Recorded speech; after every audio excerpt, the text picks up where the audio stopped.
It's Bob and Tom Tonight, starring Chick McGee, Christy Lee, Josh Arnold, Ace Cosby, Pat Godwin, Willie Griswold, and Tom Griswold. Christy Lee back from a girls' trip, right? Is that what you call it? Yep, it was a girls' trip. How many ladies on the... 6 total. Oh, no. Really? Yeah, we started with 4. That's a lot. We started with 4, and we were having such a good time. We had 2 more fly down unexpectedly. I tell you it was what, like, surprise. next year, if you get T-shirts that say Yammerfest 2023, I'll make them for Oh, you. no. and Tom will pay for them. I've seen those women at the airport. They're all wearing matching shirts. Girls trip. I want to throw up on them. Oh, good for them. They're having fun. I don't know who they think they are. Why, is the waiter ever coming back? What's the problem? I think we changed one 21-year-old's life. Hunter was our captain on our tiki boat. Oh. I don't think he'd ever been around that before. Yeah. Meanwhile, Hunter's back by the engine. So I'm going to jump in. If he was the hunter, who was the prey? One of your friends? No. Nobody banged Hunter? No. He looks like a young Zac Efron, did he? Once. Oh, he was a sweet kid. Not even hand stuff or. No. What? Okay, I was just All right, sorry. Not even an over-the-waist-band handy? Okay, let's just no get bad back Heart to is a lonely hunter. Thank God we're not on down there. Now, here we go. What do we got going? Did you read that story I sent you? The guy couldn't find a date for his prom, so he took his great-grandmother. Did you see that? Oh, That is sweet. sick and perverted. Yeah, and all he got at the end of the day was hand stuff. Speaking of hands, what What are you is that doing? about? Chick, Come on, Grandma. what are you doing? Huh? I'm becoming more like Tom every day. Oh, no. Look at that, Tom. Chick's, Yeah, it's spreading. I'm holding stir sticks, Tom. why? Just like you. Just like you. He wants to be like you. I want to be like Tom. I want to be like you. There you go. The nudity story yet? The what? What? The nudity story. You said you wanted to... Let's hear about nudes. Let's hear You about said nudes. there's a story about the St. Louis Cardinals that Cardinals, it's involves gonna- nudity. I didn't say nudity. Oh, I did say nudity. Yeah, you did. Because the Cardinals beat the Nationals in spring training baseball yesterday, 29-8. Wow. And who's a big Cardinals fan? Josh? Josh. And what do big fans do of sports teams when their team wins big like this? They have at themselves, according to Tom. So naturally, Josh took all his clothes off. That's right. When the Cardinals scored 15 in the 8th. Oh, boy. I was naked when they'd only scored 7 in the 8th. Yeah, and then before they got to 15, I'm sure. he had All right. they biting air his bottom those? lip. Oh, it was feverish.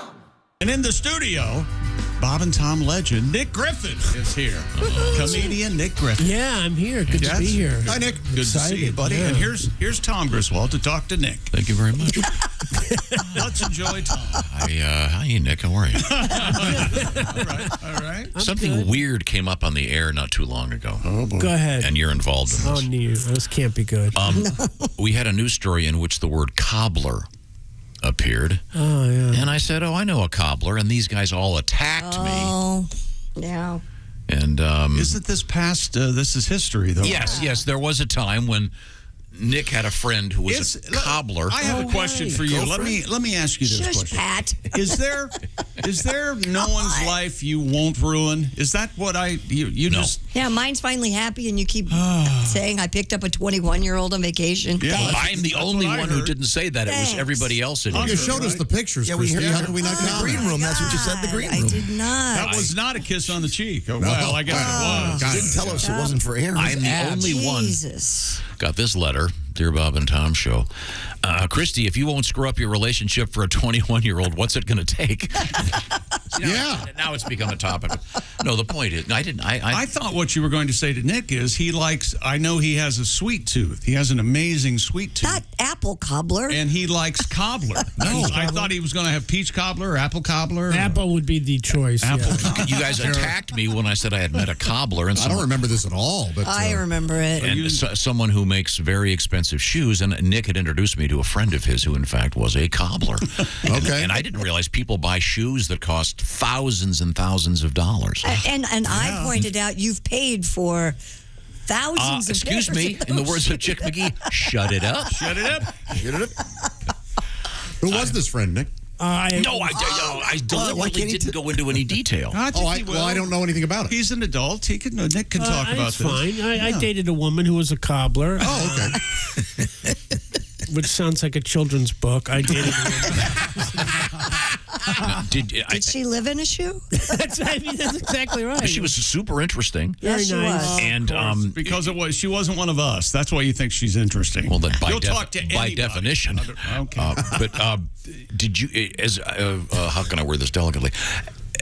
When the relationship was over, did you at least get a good pair of shoes on? I did not. I kept saying I wanted them, and I never really did. I just didn't appeal to me. She would measure. She was in San Francisco, right? Yeah. She would measure your feet, and then for like $15,000, get you a pair of shoes. 15,000. Yeah, and What? she went It's insane. to I think Bucharest and Amsterdam to go study cobbling.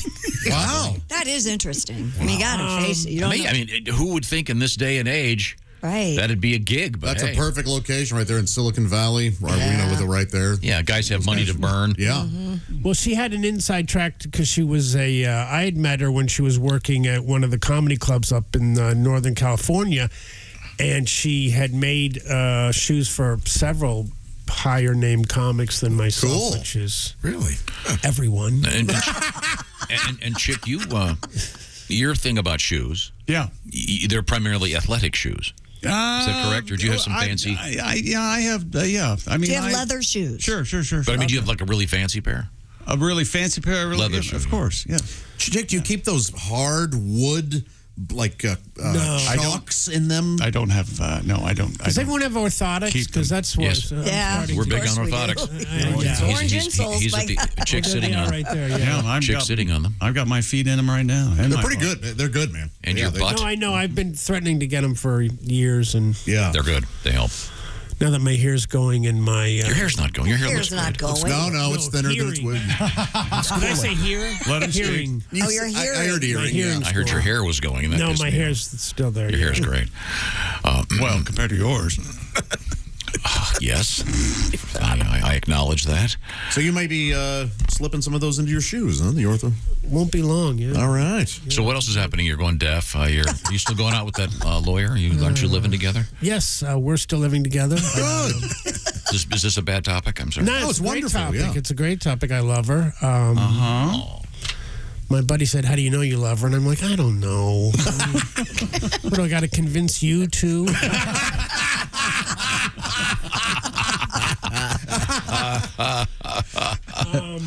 How do I know I love her? Because I hate you, and it feels like the opposite of that. All right, that's pretty good.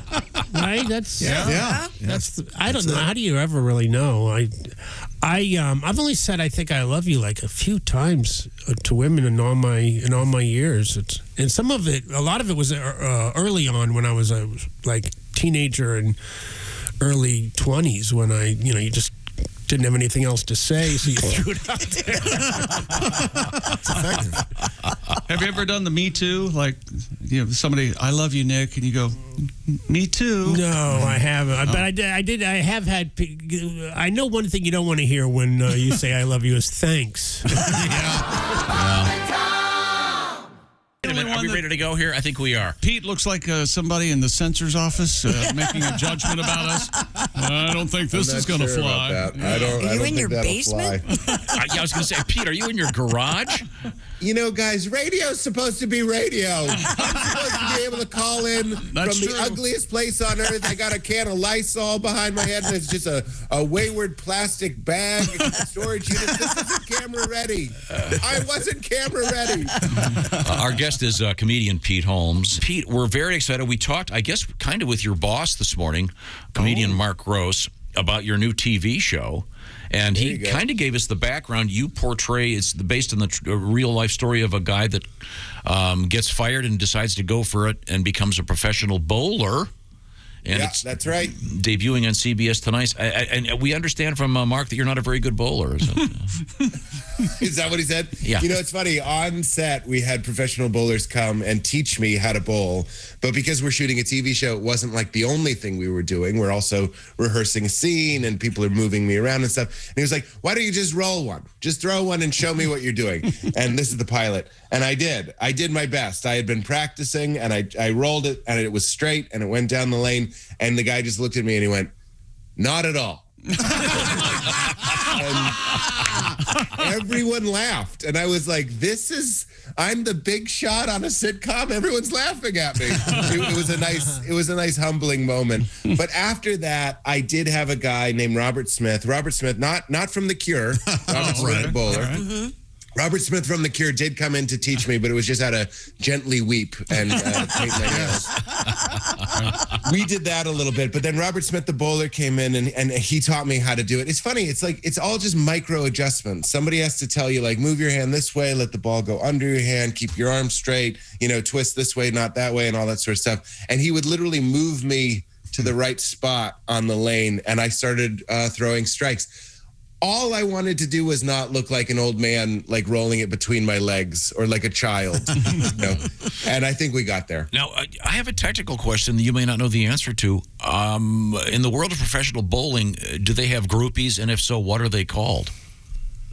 Wow. Anybody know? We did an episode that did address that some bowlers absolutely do have groupies. And a lot of bowlers. Lane ladies. I mean, if it's not lane ladies, it's got to be lane ladies. Pinheads. I don't know. There you go. I don't know. There's definitely like a very interesting subculture that we definitely go into on the show, that a lot of professional bowlers pick the persona Guy Fieri. Like they're like bowling from Flavortown. There's a lot of flames. There's a lot of spiked hair. And I have to imagine that attracts a certain element. Yeah, I mean, there are groupies for everything. Sure. I mean, oh yeah. What do they call going back in time when you first started? What do they call groupies for comedians? Well, I don't endorse. And you can't swear on this, can you? No. I know. I know what you're talking. I think I know where you may be. Yeah. I know. Chuckle something, right? Oh, Chuckle. Yeah. There's certainly Chuckle one. F word. Right. Yeah. I thought it was waitresses. No? Oh my goodness. I don't think that's going to fly. I don't think that's going to yeah. Now I have to put my standards and practices hat back on. That's right. I am calling from the network. I have some notes. Pete Holmes is our guest. Pete's a great stand-up comedian and a very fine actor. I loved your show, and now you got a new show, and it's called How We Roll, CBS tonight at 9:30. How tall are you, Pete? You were in here. Yeah. I was, yeah. You're like, what, 6'5"? 6'5" and a half. Yeah. Wow. Now, this is another dumb question, because I'm sure most of your interviews today, they'll ask intelligent questions. We want to know about bowling groupies. And are there any really tall, is being really tall a disadvantage or an advantage to bowlers? I don't think it's a disadvantage, but from how I scored, I don't think it's an advantage. How many? Yeah. How many episodes have you shot? We shot 11 because we're a mid-season show. We're on after ghosts, so don't be afraid of the ghosts. I'm a little worried people are going to get scared of the ghosts and not stick around for How We Roll. But that's their biggest new show, so that's a great lead-in. And I forget what you asked me. I just started talking about ghosts for some reason. And the show's not so much about bowling, Tom, as it is family and. Yeah. Well, yes, we all bowling. I think even in real life, bowling seems like so often just an excuse to hang out. You know, like this show, comedy clubs, so many of the things we do, it's really just underneath it all. People just want to hang out. And just like the bar on Cheers, a bowling alley is like a great place where you never have to wonder, why are they there? Because in the bowling alley and the bar on Cheers, they're both there to get loaded. Yeah. I have always found it fascinating. In bowling, people who never get on stage get their moment. Because you let the ball go, and then all of a sudden you stand there, then you turn around, and you're looking at this huge audience. Yeah, huge audience is how he thinks. And I think people are incredibly self-conscious when they're bowling, because it's a little bit like karaoke. Like people that don't get to perform get the thrill of hitting a strike, and you turn around. And if you're really cool, you do the walking away from a car and then it blows up thing. Yes. If I throw a ball and I know it's going to be a strike, I don't watch it.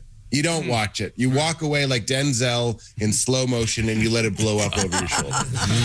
Pete, I know you've got a bunch of interviews to do, and I can assure you they'll all be better than this one from our standpoint. You did a great job. We asked dumb questions. Yep. You're one of my favorites. I loved your show, and this new show is going to be great, I'm sure. Once again, it's CBS Tonight, How We Roll with 6'5.5" Pete Holmes. I really appreciate it. Oh, thank you, Pete. And Pete, can I say one thing real fast? I'm a big fan of the You Made It Weird podcast. I listened to that, and that helped me start open mics. But I know Chick McGee here doesn't know this. His favorite commercial in the world is the E-Trade commercials. Oh, the baby. And you indeed are the E-Trade baby, right? I am the E-Trade baby. The E-Trade baby. I'm in the presence of greatness. Can you believe it? I throw can. up on myself like a baby. Hey, Pete, thanks for your time. Yeah, absolutely, guys. Thank you. We appreciate it very much. God, I love that guy. So funny. Wow, it looks like the lighting you have in there, Al, it looks like you're piloting some kind of spaceship today. I truly hate it.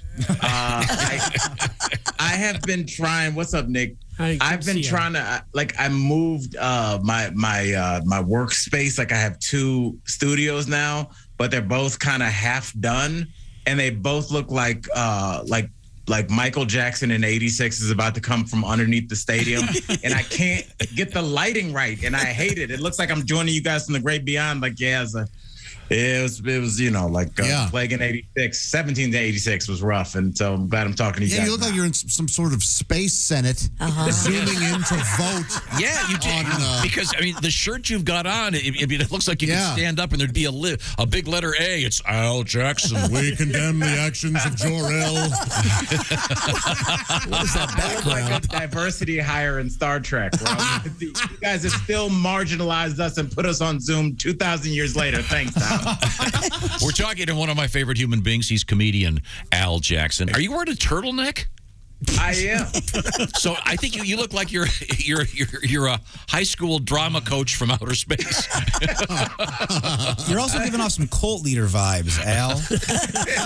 I feel like I just want to walk over to Josh and just whatever piece he's doing, just back when you could still touch students in the 80s, just point him right in the chest and be like, no, you're acting from your voice. Talk from your heart. Say it again. And I'm this inspirational black coach. And then Josh goes on to win the Oscar and then I've never heard from him. As a comedian, I've got a question for you, Al. And can you still hear me? We lost our video. I can see my camera went away because why not pay a lot of money for a camera, Tom, and not charge the battery? Why not? Well, Al, so now I'm going to come to you for my terrible. We can see you. Camera angle. Yeah, and we can see whatever's going on to the right of you. So, Al, I'm not sure if you're aware of this, but and I know Chris Rock did a show in Boston last night and apparently didn't talk much about the incident. But I had read earlier that his what do they call it? The secondary ticket market. His tickets went from $47 to $360. Skyrocketed. Yeah. So my question. That's why I said he deserves to be financially compensated because he's going to have to talk about this forever. Yeah. Well, now here's my question: Chris would you Rock allow? Didn't intend to talk about this, and now it's all your. It wipes out all your material. No, would you let Will Smith come onto the set of Daily Blast Live and punch you in the face? If give me a number here: 100,000, 200,000, 100,000. You lowballing me. I guess not even a down payment on a house. Now we should explain to Nick. Al calls every week to help me with my hipness factor, if you will. Yes, particularly in the realm of the language. The language that we speak, and the realm of the language. Yes, I'm getting hipper. Just said. As you know, when you walked in, I greeted you by going, "My man, 50 grand." So Al, second week, give me a new word, will you? All right, and Tom, since we have extended family in the house, I'm going to ask Nick this. Oh no, Nick, if I told you, man, I got a new car and it is ducking, and I haven't been auto-corrected. What does my car ducking mean? Do you own a car, Nick? No idea. I do not have a car. Okay. Anyone have an idea? Ducking? I feel like Josh will get this. No idea. Is it like when the Boston sports teams win and they say bring the duck boats out? Does that have anything to do with that? The cars that go in the water? No, I like it. It's very simple. Think about like something that would just make a car cool, Tom. Wow. Convertible, maybe? Yes. There you go. Uh-oh. Is that it? Uh-oh. Yeah, you just take the top off. It's like it's ducking, like your car is now half the size it was. That was a really dumb guess. I was going to say that it had been in an accident. There was a crack in it because ducks quack, but that wouldn't have worked. So that is the That was dumb. going to be a reach. That was a really good guess. I do know that back in the day, they would refer to a convertible as a breezer. Never heard of that. Yeah. What the? I mean, that's they weren't born in the- 1920s. Yeah. Yeah, it's the 20s. Well, when I say back in the day, I mean when times were great. Yeah, it was pretty. Everyone was where they should have been. Yeah, it was pretty good for you and your forefathers, right now? Back in the 30s? Yeah. Watch the entire show live or on demand at bobandtom.com or listen live with the Bob and Tom app. And be sure to tune in next time for more Bob and Tom Tonight.